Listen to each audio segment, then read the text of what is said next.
Competition के शूरवीर हैं या दिमाग लड़ाने का है शौक, तो मिलिए रोज रात 9 बजे दी ललन टॉप के ऐप पर। खेलेंगे क्विज और हर दिन एक अलग विषय पर। सिर्फ शगल ही नहीं होगा बल्कि मिलेगा इनाम भी। वही मौके पर मिल जाएगा तो नोट कर लीजिए। प्ले स्टोर और एप्पल स्टोर से डाउनलोड कीजिए दी ललन टॉप का ऐप। रोज रात 9 बजे खेलिए ललन टॉप क्विज। सूचना समाप्त हुई। अब चलते हैं आज के तारीख के एपिसोड पर। साल 1990 की बात है। इस्लामाबाद से कुछ 30 किलोमीटर दूर माणिक्यल में एक रैली चल रही थी। मई का महीना था। सूरज आसमान से आग बरसा रहा था। इसके बावजूद लोग घंटों से इंतजार कर रहे थे। एक छोटे से शामियाना में बने स्टेज पर माइक लगा हुआ था। चंद मिनटों में आगमन हुआ वजीर आजम बेनजीर भुट्टो का।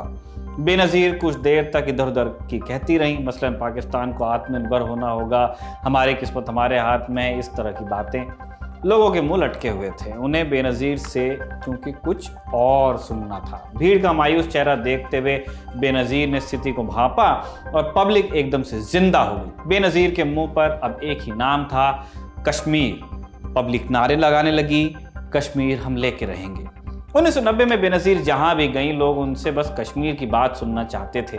कश्मीर का मुद्दा पाकिस्तान के लिए हमेशा से हॉट टॉपिक रहा है। लेकिन उस साल ये आग लगी थी बेनजीर की एक स्पीच से। पाकिस्तान के कब्जे वाले कश्मीर में मुजफ्फराबाद में एक रैली थी उनकी।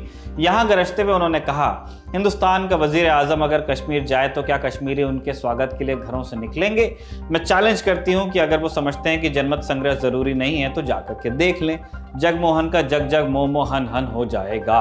वायरल क्लिप आपने देखा होगा। उस जमाने का वायरल दूसरा था, आज ये क्लिप यूट्यूब पे आपको मिल जाएगी। उस साल जगमोहन मल्होत्रा कश्मीर के गवर्नर नियुक्त हुए थे और बेनजीर उनके टुकड़े टुकड़े करने की धमकी दे रही थी। कश्मीर में हालत नाजुक थे। हजारों कश्मीरी पंडितों को घाटी से दरबदर किया गया था और इस मौके पर कश्मीर के बहाने बेनजीर अपनी राजनीतिक रोटियां सेकने की कोशिश कर रही थी। 1988 से 1990 तक प्रधानमंत्री के रूप में उनके पहले कार्यकाल के दौरान सिंध में बगावतें जोर मार रही थीं, जिसके चलते विपक्ष खासकर नवाज शरीफ उन पर लगातार हमला करते जा रहे थे। बेनजीर को लग रहा था कश्मीर के नाम पर वो दोबारा सत्ता हासिल कर लेंगी, लेकिन ऐसा हुआ नहीं। अगस्त 1990 में आम चुनाव हुए और बेनजीर हार गईं, लेकिन उनकी लगाई आग अब शोला बन चुकी थी। तमाम देशों में अपने दूत भेजकर और वहां के राजनयिकों को पाकिस्तान बुलाकर कश्मीर के खिलाफ माहौल तैयार किया जा रहा था। कुछ ऐसी हालत में पीवी नरसिम्हा राव भारत के नवे प्रधानमंत्री बने। राव की राजनीतिक पारी समाप्त मानी जा रही थी, लेकिन राजीव गांधी की हत्या और बदलते समीकरणों ने उन्हें सत्ता के शीर्ष पर पहुंचा दिया। आज उनकी पुण्यतिथि है। साल 2004 में 23 दिसंबर के रोज ही राव इस दुनिया से रुखसत हुए थे। उनका निधन हुआ था। राव ने 6 साल सत्ता में रहते हुए अल्पमत की सरकार चलाई। इसके बावजूद उन्हें भारतीय इतिहास के सबसे प्रभावी प्रधानमंत्रियों में से एक माना जाता है। फिर चाहे वो 1991 के आर्थिक सुधार हो, परमाणु प्रोग्राम को गति देना हो या पंजाब में अलगाववाद का खात्मा हो। इनके अलावा राव के कार्यकाल का एक पहलू ऐसा भी है जिसकी बात कम होती है, वो है कश्मीर मुद्दा। ध्यान दीजिए, राव जब प्रधानमंत्री बने कश्मीर मुद्दा विस्फोटक रूप अपना चुका था। अलगाववादियों के हौसले बुलंद थे। वहीं पाकिस्तान और अमेरिका इस मुद्दे पर लगातार भारत को घेरते जा रहे थे। उस दौर में राव ने कश्मीर मुद्दे पर पाकिस्तान और अमेरिका दोनों को कैसे मात दी, आज इसकी चर्चा करेंगे। साथ ही बताएंगे एक किस्सा जब राव बेनजीर की चाय को ठंडा छोड़ा है। नमस्कार, मेरा नाम है निखिल और आप देख रहे हैं भारत के ऐतिहासिक किस्सों कहानियों से जुड़ा हमारा रोजाना का कार्यक्रम तारीख।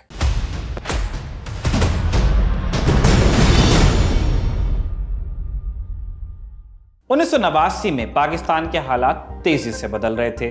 जिया की मौत के सालों बाद पाकिस्तान में लोकतंत्र की बहाली हुई थी। वहीं सोवियत संघ अफगानिस्तान से अपना बुरा बिस्तर बांध रहा था। अफगान युद्ध के दौरान पाकिस्तानी मुजाहिदीनों को अमेरिका से जो ट्रेनिंग और रुपया हासिल हुआ था, हथियार हासिल हुआ था, वो अब कश्मीर में झोंका जाने लगा था। कश्मीर में आतंकियों की आवभगत हुई, हालत बिगड़े और आज़ाद कश्मीर के नारों से वादी गूंजने लगी। फरवरी 1990 में बेनजीर ने इस मौके का फायदा उठाते हुए कश्मीर मुद्दे पर पाकिस्तान के सरमाएदारों की एक मीटिंग बुलाई और 5 फरवरी को कश्मीर सॉलिडेरिटी डे घोषित कर दिया। बेनजीर इतने में रुकी नहीं। 5 दिनों के अंदर उन्होंने संसद में एक प्रस्ताव पास किया जिसमें पाकिस्तान ने जम्मू कश्मीर के भारत में विलय को नकार दिया।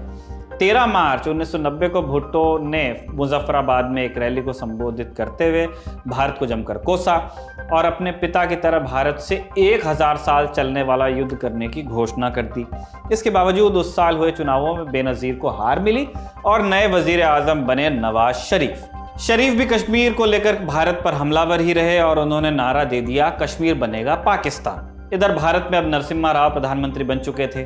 शुरुआत में उन्होंने पाकिस्तान को द्विपक्षीय वार्ता का प्रस्ताव दिया, लेकिन नवाज शरीफ ने नकार दिया उसे। 1993 में बेनजीर की सत्ता में वापसी हो गई और उन्होंने कश्मीर पर अपने पुराने तेवर जारी रखे। राव ने पाकिस्तान को जवाब देने के लिए 22 फरवरी 1994 को संसद में एक प्रस्ताव पारित किया, जिसमें लिखा कि जम्मू कश्मीर भारत का अभिन्न अंग है, उसे भारत से अलग करने की किसी भी कोशिश का माकूल जवाब दिया जाएगा। इस प्रस्ताव में यह भी शामिल था कि पाकिस्तान अपने कब्जे वाले कश्मीर को जल्द से जल्द खाली करे। अब सवाल ये कि ये तो हमेशा से भारत की नीति रही है, तो राव को अलग से ये प्रस्ताव पारित करने की जरूरत पड़ी क्यों? इसका जवाब है अमेरिका। बेनजीर की अमेरिकी स्टेट डिपार्टमेंट में काफ़ी बनती थी, जिसके चलते अमेरिका लगातार इस मुद्दे पर पाकिस्तान का पक्ष लेता था। RNAW की काउंटर टेररिज्म डिवीजन के हेड रहे बी रमन अपनी किताब में इस बाबत एक किस्सा भी बताते हैं। 31 अगस्त 1994 की बात है। रमन उस रोज रिटायर हो रहे थे। आखिरी दिन का किस्सा उनके करियर का। रात को उनके सम्मान में एक पार्टी दी गई थी। पार्टी से लौटने के बाद रमन अपने कमरे में लौटे और गुस्से में उनके मुंह से निकला बास्टर्ड्स। रमन लिखते हैं कि यह गुस्सा न RNAW के प्रति था, न अपने प्रधानमंत्री और न ही अपने कलीग्स के प्रति। उनके मुंह से गाली निकली थी US स्टेट डिपार्टमेंट के अधिकारियों के लिए। रमन लिखते हैं कि एक देश के तौर पर वो हमेशा से अमेरिका को पसंद करते थे, लेकिन अमेरिकी स्टेट डिपार्टमेंट के अफसरों की जमात से उन्हें सख्त नफरत थी। इस नफरत का कारण क्या था? रमन बताते हैं कि उनके रिटायर होने से कुछ दिन पहले उनके पास RNAW के निदेशक का कॉल आया। एक संवेदनशील मुद्दे पर चर्चा के लिए प्रधानमंत्री का बुलावा आया था और निदेशक रमन को अपने साथ ले जाना चाहते थे कि आप भी मेरे साथ चलिए, मीटिंग में प्राइम मिनिस्टर ने बुलाया है। मुलाकात के दौरान रमन को पता चला कि वॉशिंगटन DC में भारतीय दूतावास से एक चिट्ठी आई है। रमन लिखते हैं कि चिट्ठी पढ़ते ही उनका मन हुआ कि वो स्टेट डिपार्टमेंट के ऑफिसर्स पर थूक दें। उसमें लिखा था कि भारतीय राजदूत को स्टेट डिपार्टमेंट द्वारा बुलाकर कहा गया है कि RNAW पाकिस्तान में कोवर्ट ऑपरेशंस चला रहा है और अगर ये बंद नहीं हुए तो अमेरिका कड़ी कार्रवाई करेगा। इसके बाद राव पूछते हैं कि आप लोग पाकिस्तान में कौन सा ऑपरेशन कर रहे हैं? प्राइम मिनिस्टर जानना चाहते हैं कि भाई वहां हम डांट सुन रहे हैं। रमन ने जवाब दिया कि पाकिस्तान में भारत से हमदर्दी रखने वालों से संपर्क में हैं हम और जितनी हो सके मदद मुहैया करा रहे हैं। रमन आगे बताते हैं कि 1988 में ISI ने बब्बर खालसा के आतंकी तलविंदर सिंह परमार को अपने यहाँ शरण दी थी। तब राजीव गांधी ने उनसे कहा था कि भारत केवल पाकिस्तान के राजनीतिक सर्कल्स तक सीमित नहीं रह सकता। इसके बाद उन्होंने भारत से हमदर्दी रखने वाले लोगों से कॉन्टैक्ट करना शुरू किया। राव ने पूछा कि ये सब तो सही है, लेकिन अमेरिका इसे आतंकवाद क्यों कह रहा है? रमन जवाब देते हैं कि हम ऐसा कुछ नहीं कर रहे जिससे आतंकवाद आप कैटेगराइज कर सकें। राव रमन से अपना ऑपरेशन जारी रखने को कहते हैं और बताते हैं कि अमेरिका से वो खुद निपटेंगे। इसके बाद राव और रमन की मुलाकात सीधे रमन के रिटायरमेंट के बाद हुई। राव चाहते थे कि रमन दिल्ली में ही रहकर कुछ और जिम्मेदारियां संभालें, लेकिन रमन मद्रास लौटने के इच्छुक थे, इसलिए उन्होंने इनकार किया। अंत में राव ने उनसे कहा कि अच्छा, जाते जाते मुझे तुमसे एक मदद चाहिए। राव उन्हें एक तस्वीर दिखाते हैं। तस्वीर US स्टेट डिपार्टमेंट की एक अधिकारी की थी।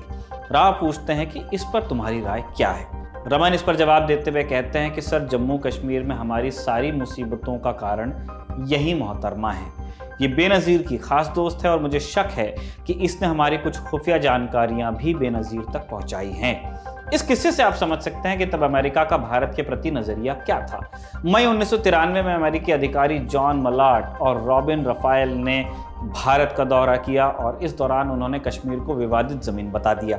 अमेरिकी राष्ट्रपति बिल क्लिंटन ने सितंबर 1993 में अपने अभिभाषण के दौरान भी कश्मीर के साथ विवादित शब्द का ही इस्तेमाल किया।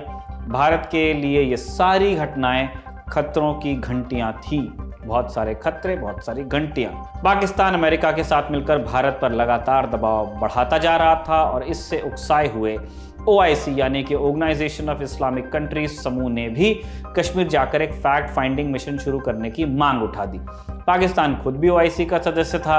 27 फरवरी 1994 को पाकिस्तान ने ओआईसी के जरिए यूएन मानवाधिकार कमीशन के सामने एक प्रस्ताव पेश कर दिया जिसमें भारत पर कश्मीर में जिनीवा कन्वेंशन के उल्लंघन का आरोप लगा था। अगर ये प्रस्ताव पास हो जाता तो इसका मतलब था भारत पर यूएन सुरक्षा परिषद से आर्थिक प्रतिबंध लग सकते थे। राव इस वक्त आर्थिक सुधारों के बाद आए बदलावों से जूझ रहे थे।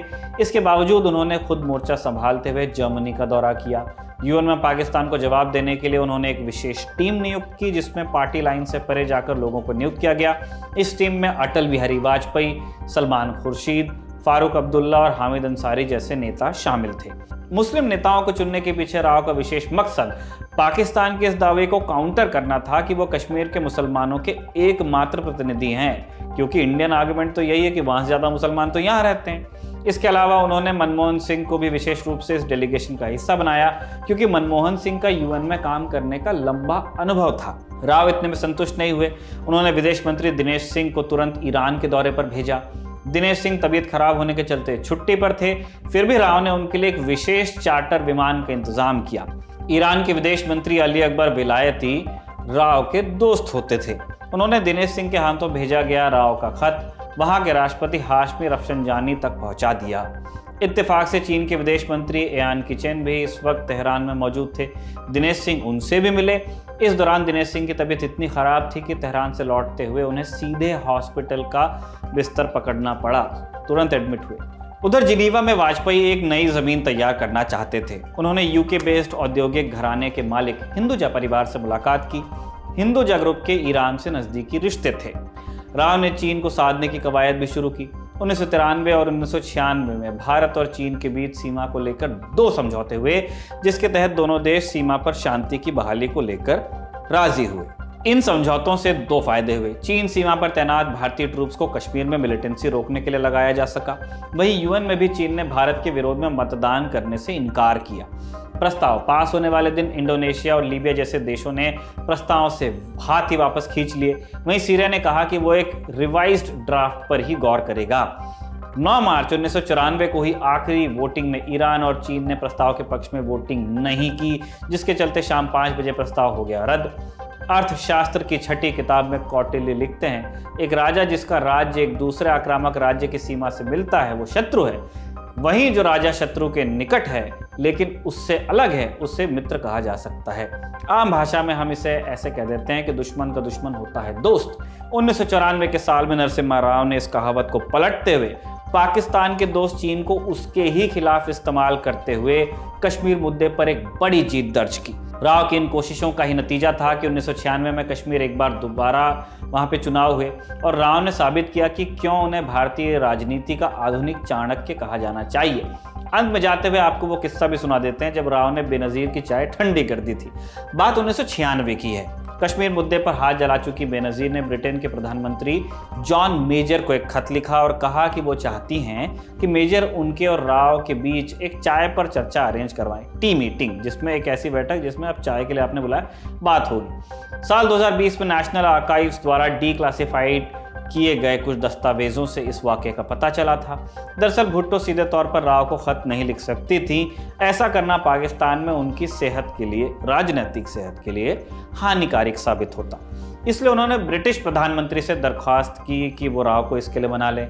इतना ही नहीं, बेनजीर चाहती थी कि ऐसा न लगे कि मुलाकात अरेंज करवाई गई है, बल्कि वो इस मुलाकात को इत्तेफाकन हुई मुलाकात का रूप देना चाहती थी।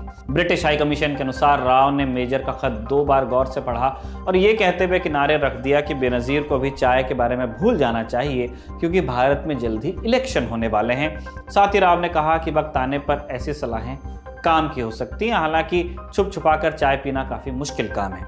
उस साल हुए चुनावों में राव की रुखसती हो गई, वहीं भुट्टो की सरकार भी बर्खास्त कर दी गई। इस तरह जो चाय बेनजीर राव को पिलाना चाहती थी वो ठंडी की ठंडी रह गई। इसी के साथ आज की तारीख का एपिसोड यहीं पर समाप्त होता है। कमेंट बॉक्स में लिख के बताइएगा आपको कैसा लगा। तारीख के इस एपिसोड को लिखा था हमारे साथी कमल ने और कैमरे पे से रिकॉर्ड किया था हमारे दोस्त जतिन ने। देखते रहिए दी ललन टॉक।